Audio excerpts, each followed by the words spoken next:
Hey, what's up?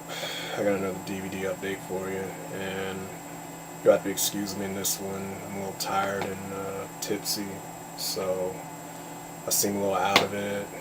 Just bear with me. And actually, you know what? I can't even think straight, to be honest. So I'm just gonna read off the back of these DVD cases. Just to instead of trying to think and go through the plot and all that. So synopsis will do. Anyway, first up, Strangers, uh, the unrated and theatrical versions starring Liv Tyler and Scott Speedman. Um, Let me see. Synopsis says, after a 4 a.m. knock at the door and a haunting voice, Kristen McKay and James Hoyt's remote getaway becomes a psychological night of terror as three masked strangers invade. Now they must go far beyond what they thought themselves capable of if they hope to survive. And it kind of starts off where the couple, they're getting back from this wedding reception where the guy proposed to the girl and she turned him down. So they're both in kind of, they're both just all sad. There's just this awkward silence on the way back to the house, and eventually they get a knock at the door by this girl asking, is Tamara here? And there's no Tamara there, so she's like, are you sure? No, she's not here. And then she goes away, and then eventually she comes back after the guy leaves out for a little while, and asking the same thing, is Tamara here? No, are you sure?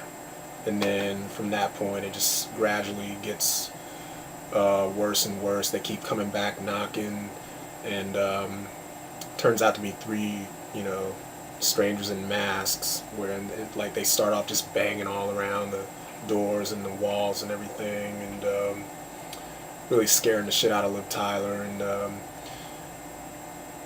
let me see, the guy gets back, and then they disappear and reappear. One even makes it into the house while the girl's out there knocking, and it's like the whole time they just fuck with the couple until they eventually get in there. And well, I don't want to spoil the ending, but if you've seen it, you know what I'm talking about. Yeah, it's supposedly inspired by true events, but they use that term loosely. I think the writer-director Brian Bertino, supposedly when he was a kid,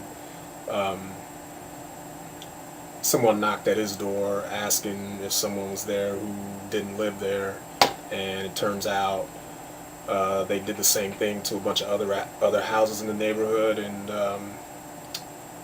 come to find out, those houses got robbed. And I think it's based on some other killings, like at this summer getaway resort or something like that, where a few people were killed, some crime in 1981 or something. I don't know, it's just various stuff off of IMDb, I think.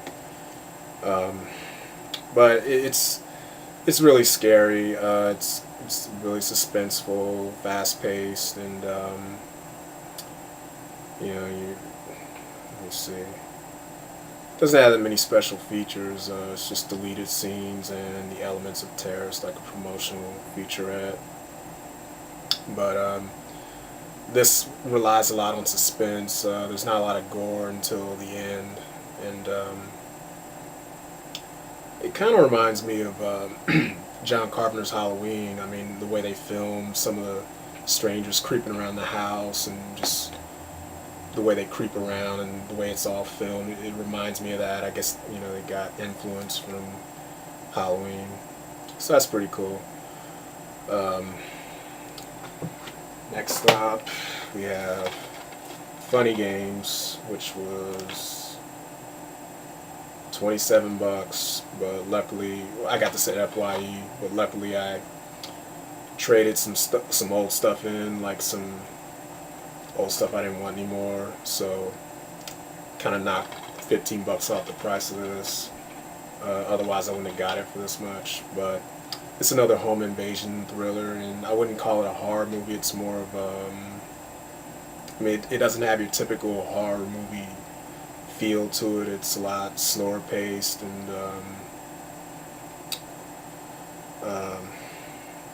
sorry, bear with me. Yeah, fuck it, I'll just read off the back. First of all, stars Naomi Watts, Tim Roth, Michael Pitt, and Brady Corbett. And it's a remake of a 1997 movie of the same name. It's a German movie, and I think it's a shot-for-shot remake. And I think I saw that once a long time ago when it first came out. And I remember a few things, you know, like when I saw this, I remembered some things from the original that seemed kind of familiar. But anyway, at their lakeside vacation home, Anne, George, and their son have unexpected visitors, two well-spoken, well-bred young men wearing polite smiles and preppy sportswear.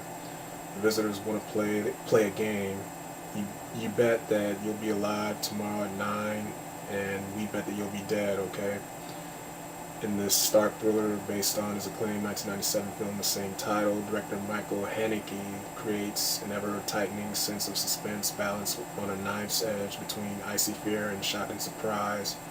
As a terrorized family fights to survive, each plan is thwarted, each option closed, each hour closer to what could be the last. Brutal games, twisted games, life or death games, funny games, want to play.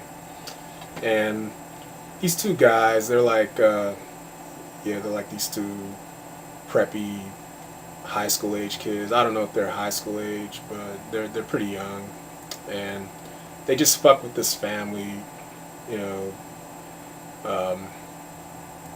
playing little riddles on them. And actually, let me see. They start off. Okay, the family gets there, and one of the guys show up asking for some eggs because some other people nearby who live nearby, they're supposedly cooking, and they sent this one guy over to get some eggs because they're out of eggs. And she gives him the eggs, and he drops them on his way out, so he wants some more. And while she's getting more, he sort of accidentally knocks her cell phone in the sink. And he's like making all, you know, he's real klutzy and just clumsy, causing all kinds of accidents, but, you know, he's probably doing it on purpose because it's all part of the game. And eventually it's like they catch the family off guard. It's like a gradual sort of build up where, you know, the family don't suspect anything at first until I don't know, it's really hard to explain, but it's not like The Strangers. It's not a horror movie. It's just more of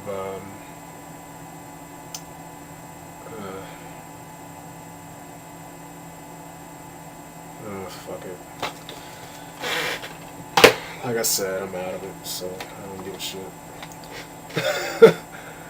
Just look it up on IMDb. You'll figure it out. Next up, Sling Blade.